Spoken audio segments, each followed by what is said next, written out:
Welcome to Yamuna Murali kitchen. இப்போ செய்து காட்ட போகிறது பாசிப்பருப்பு பாயசங்க. பாசிப்பருப்பு பாயசத்துக்கு என்னென்ன வேணும், என்ன பொருள் வேணும், எப்படி செய்யணும்னு சொல்லிட்டு செஞ்சு காட்டுறேன். இப்போது பாசிப்பருப்பு 3/4 கப்பு போட்டிருக்குங்க. இந்த பிளாஸ்டிக் கப்பில் 3/4 கப்பு போட்டிருக்கேன். தேங்காய் துருவி வச்சுருக்கேன் நான், அதே அளவு தேங்காய். இதை 3/4 பாகம் துருவி வச்சுருக்கேன், 1/4 பாகம் இல்லை, 1/4 பாகம் வேறு எடுத்துட்டேன் நான். இது 3/4 பாகம். ஒரு 1/2 ஸ்பூன் பச்சரிசி ஊற போட்டு வச்சுருக்கேன்.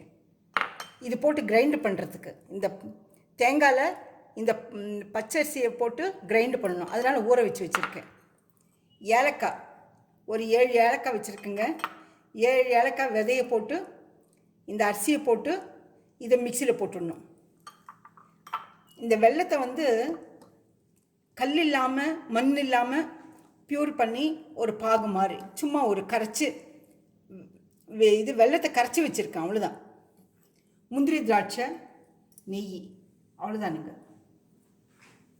நெய் வீட்டில் செஞ்சதே இருக்குங்க, அதை எடுத்து காட்டுறேன் நான் உங்களுக்கு, ஊற்றும் போது காட்டுறேன் நான். பாசிப்பருப்பு பாருங்கள், இதில் 3/4 கப்பு 3/4 வறுத்து உங்களுக்கு காட்டி வறுத்து வச்சுருந்தேன் நான். இப்போ இது தண்ணி ஊற்றி ஒரே விசில் விடுறேங்க நான். பார்த்தீங்களா, கொஞ்சமாக தண்ணி, ரொம்ப அதிகமாக வேண்டாம்.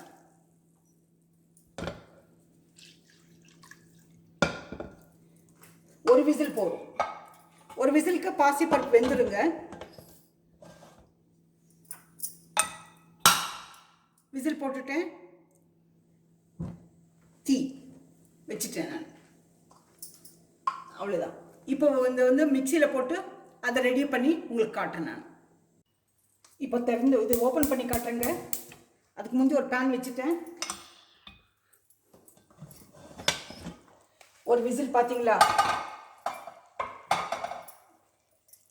நல்லா வெந்திருக்கு.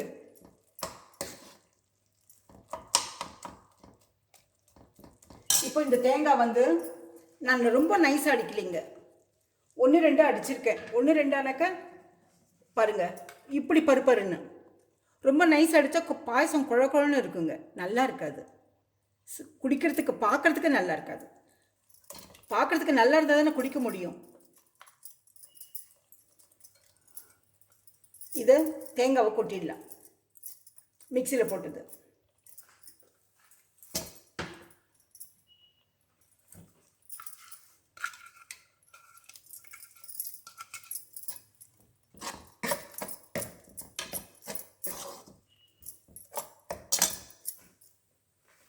கொஞ்சம் தண்ணி ஊற்றலைங்க.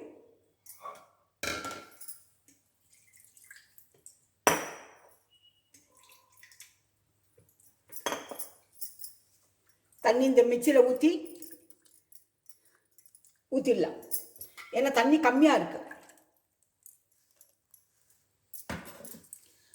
பாயசம் மாதிரி இருக்கணுங்க, அந்த அளவுக்கு தண்ணி இருக்கணும்.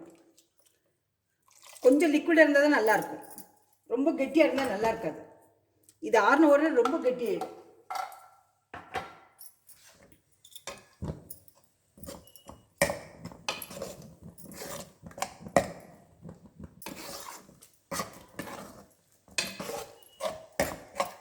இது கொதிக்கணும்.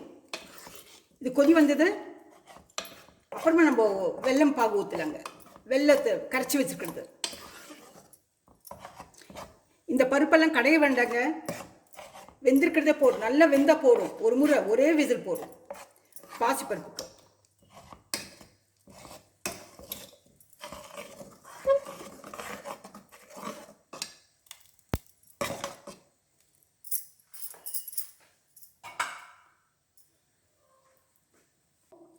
நல்லா கொதிக்குதா பார்க்கணும்.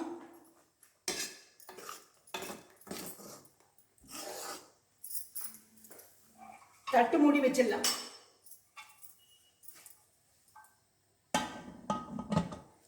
விசில் வெல்லம் போட வேண்டாங்க ஒன்றும், சும்மா ஜஸ்ட் ஒரு 2 மினிட்ஸ் 3 மினிட்ஸ் அவ்வளோதான். அப்புறமா இந்த வெள்ளைப்பாகத்தை ஊற்றிடலாம். லாஸ்ட்டில் தானே இது முந்திரி திராட்சை போடணும்.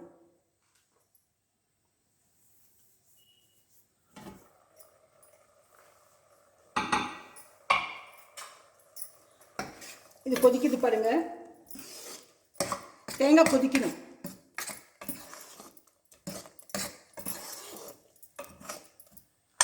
இப்போ வெல்லம் பாவு ஊற்றிடலாம்.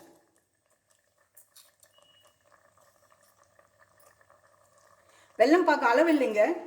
இந்த கலர் பார்த்து நான் ஸ்டாப் பண்ணிடுறேன். நான் நீங்கள் செஞ்சுட்டே இருந்த அனுபவத்தில் வந்துடும்.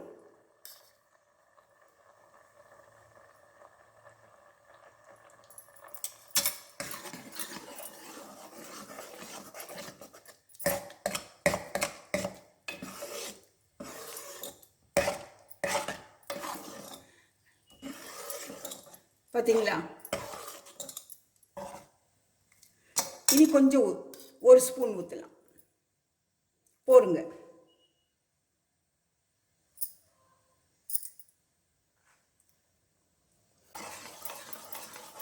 இப்போ கலக்கி விட்டாக்க டார்க் கலரில் வந்துடும், பாயசம் கலரில் வந்துடும்.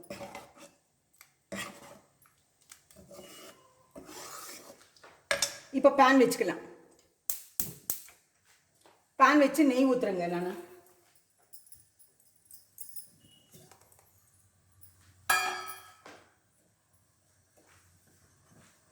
பார்த்தீங்களா, வீட்டில் செஞ்சு வச்ச நெய் இருக்குன்னு சொன்னேன் நான்.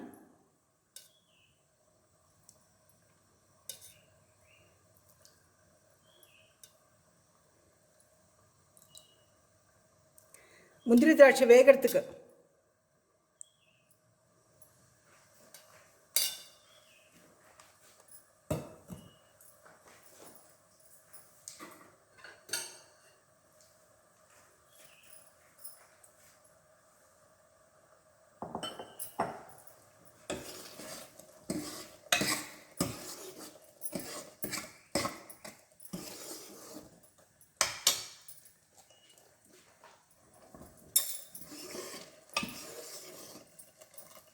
போருங்க. இதை வந்து ஒரு டிரான்ஸ்ஃபர் பண்ணிடுறேன் நான் ஒரு பாத்திரத்தில். இந்த பாயசத்தை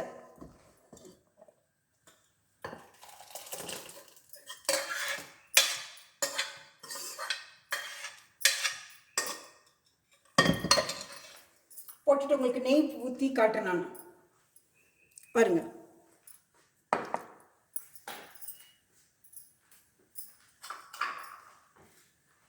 தேங்காயில் வந்து தேங்காய், ஏலக்காய், அந்த பச்சரிசி 3 போட்டு கிரைண்ட் பண்ணேன்.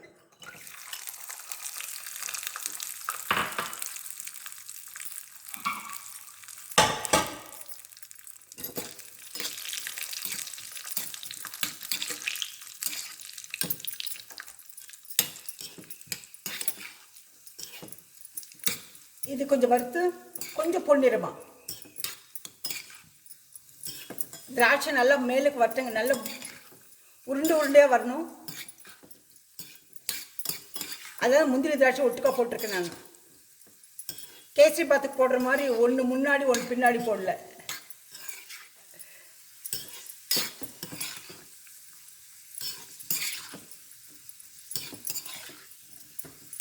இந்த மாதிரி வறுத்து அந்த பாயசத்தில் போட்டுடணும்.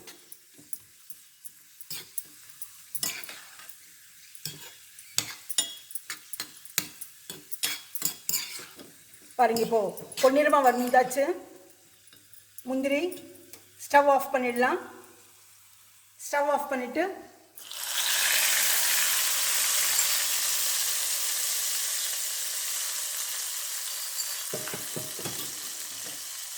இது கொட்டிடலாம். இந்த பாயசம் சாப்பிட ரொம்ப நல்லா இருக்குங்க, டேஸ்ட்டாக இருக்கும். குழந்தைங்களுக்கு ஸ்கூல்லேருந்து வந்த உடனே அந்த வெல்லம் போட்டது, பாசிப்பருப்பு எல்லாம் உடம்பு சேர்ந்தால் ரொம்ப நல்லதுங்க, ஆரோக்கியமாக இருப்பாங்க. அதனால் இதை செஞ்சு கொடுங்க. இதோட வடை வச்சு சாப்பிட்டாலும் நல்லாயிருக்கும். இல்லை சும்மாவே சாப்பிட்டாலும் நல்லாயிருக்கும். ஸ்பூன் போட்டு சாப்பிட்டாலும் நல்லாயிருக்கும். நல்லாவே இருக்குங்க பாசிப்பருப்பு பாயசம். இந்த ரெசிபி பிடிச்சிருந்தா லைக் பண்ணுங்கள், ஷேர் பண்ணுங்கள், சப்ஸ்கிரைப் பண்ணுங்கள், மறக்காமல் பெல் பட்டன் ப்ரெஸ் பண்ணுங்கள். அடுத்த ரெசிபியில் பார்க்கலாம்.